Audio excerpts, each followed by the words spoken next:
66 milhões de anos, um asteroide do tamanho do Monte Everest estava em rota de colisão com a Terra. O impacto foi tão devastador que eliminou os maiores e mais mortais répteis que já habitaram nosso planeta. No entanto, os dinossauros não morreram instantaneamente com a colisão. Eles enfrentaram um fim lento e agonizante. Esse evento de extinção causou o maior tsunami que a Terra já viu. E o que aconteceu depois que os grandes répteis desapareceram? Vamos embarcar na mais épica e mortal viagem de sua vida. O asteroide que exterminou os dinossauros era aterrorizante. Tinha cerca de 10 quilômetros de diâmetro e viajava a uma velocidade entre 10 e 30 quilômetros por segundo. Nesse ponto, ele era uma bola de fogo ardente. Ao se aproximar da Terra, o ar à sua frente se comprimia e aquecia, atingindo temperaturas extremamente altas. Pouco antes do impacto, o asteroide estava tão quente quanto a superfície do Sol. Depois de entrar na atmosfera terrestre, a enorme rocha espacial demorou apenas alguns segundos para atingir a superfície da Terra, alterando o curso da vida para sempre. Quando o asteroide colidiu com a Terra na costa do que é hoje o México, ele lançou grandes quantidades de detritos no ar. A onda de choque destruiu tudo em seu caminho e, a partir desse ponto, a situação só piorou. A poderosa explosão ejetou pedaços da superfície da Terra na atmosfera e, minutos depois, pedaços quentes de vidro e rochas começaram a chover de volta. Alguns desses detritos reagiram com a atmosfera, causando uma chuva ácida que durou anos. A Terra estava em chamas. Os incêndios resultantes desse impacto devastador se espalharam pelo continente como um verdadeiro incêndio florestal, matando mais e mais vida ao longo do caminho. Quando parecia que o cenário apocalíptico não poderia ficar mais intenso, ele ficou. O impacto do asteroide na Terra foi tão catastrófico que enviou ondas de choque por todo o planeta.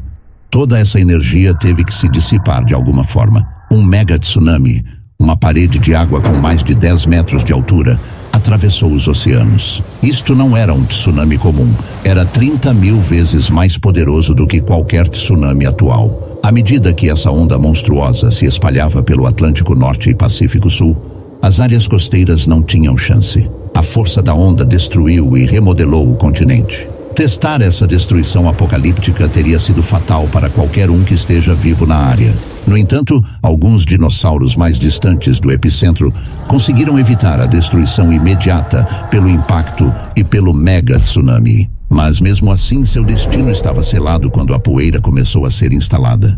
Foi um evento de proporções épicas, não desencadeado por armas nucleares, mas com efeitos semelhantes. O impacto colossal de um asteroide lançou detritos na atmosfera, bloqueando a luz solar por meses, possivelmente anos. A Terra mergulhou em um inverno nuclear repentino e sombrio, devastando os dinossauros despreparados para as mudanças extremas de temperatura. Com a queda das temperaturas, os incêndios espalharam gases de efeito estufa, mudando radicalmente o clima. As plantas, privadas de luz solar, estavam a morrer, desestabilizando a cadeia alimentar e levando à extinção de muitos sobreviventes do impacto inicial. A chuva ácida, persistente por anos, ampliou a devastação nos ecossistemas, enquanto os oceanos se acidificavam rapidamente, incapazes de suportar a vida marinha.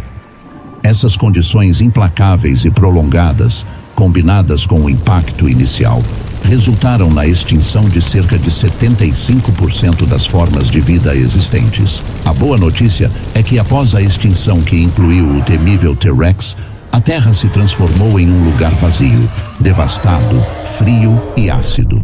Mas quando exatamente as coisas mudam de direção? Bem, elas não chegaram na era dos dinossauros. A Terra não se reconstrói, ela se reinventou. 1000 anos após o impacto devastador, o planeta começou a se recuperar do inverno pós-apocalíptico. Ainda havia frio e escassez de alimentos, mas a vida estava pronta para retornar. Neste novo mundo selvagem, pequenas criaturas peludas e enormes se espalham. Entre as primeiras plantas a reaparecer estavam as samambaias, que prosperaram após o desastre. Após 100 mil anos, a Terra começou a se tornar um pouco mais vibrante, com criaturas do tamanho de guaxinins povoando os continentes e os oceanos novamente cheios de vida. Há cerca de 10 milhões de anos, a Terra finalmente restaurou sua biodiversidade, mas não era mais o mesmo planeta. Era agora a era dos mamíferos, após o desaparecimento dos dinossauros. Mamíferos, aves e plantas com flores dominavam o planeta, o que levou à recuperação de milhões de anos após a extinção dos dinossauros. Mesmo assim, o mundo continuava falando, com criaturas como o Paraceratherium vagando pela Terra e o Megalodon reinando nos oceanos. Felizmente, a maioria dessas criaturas não está mais conosco hoje no dia, especialmente o Megalodon, um predador colossal que você definitivamente não gostaria de encontrar enquanto nada nos oceanos. Mas essa é uma história para outra ocasião. Um dinossauro vai vir te pegar hoje à noite se você não seguir esse canal.